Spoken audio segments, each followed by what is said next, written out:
लोक प्राध्यापक ढोले सरच नाहीत तर त्यांच्याबरोबर आज माननीय मंत्री महोदय आणि अध्यक्षपदाचे जे उमेदवार आहेत त्यांच्या पक्षाचे त्यांच्या स्टेजवर बसलेली पहिल्या लाईनीची लोक बघा साहेब. आपण कुणावर IPC 306 खाली एका शेतकऱ्याला आत्महत्येला प्रवृत्त केल्याचा गुन्हा दाखल, एकावरती 2-2, 3-3 अॅट्रॉसिटीचे गुन्हे दाखल, एकावरती वेगळी सावकारकीचा गुन्हा दाखल, एकावरती फायरिंग केलेला गुन्हा दाखल, एकावरती बलात्काराचा गुन्हा दाखल.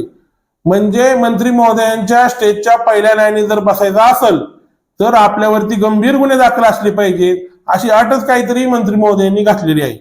आणि जर खरं हे नसेल तर मी म्हणतो मी बिरोबाची शपथ घेतो, तुम्ही बिरोबाची शपथ घ्या की मी जातीपात पाळत नाही. मी बिरोबाची शपथ घेतो की मी गुन्हेगारांना आधार देत नाही. मी घेतो, तुम्ही घेऊन दाखवा साहेब.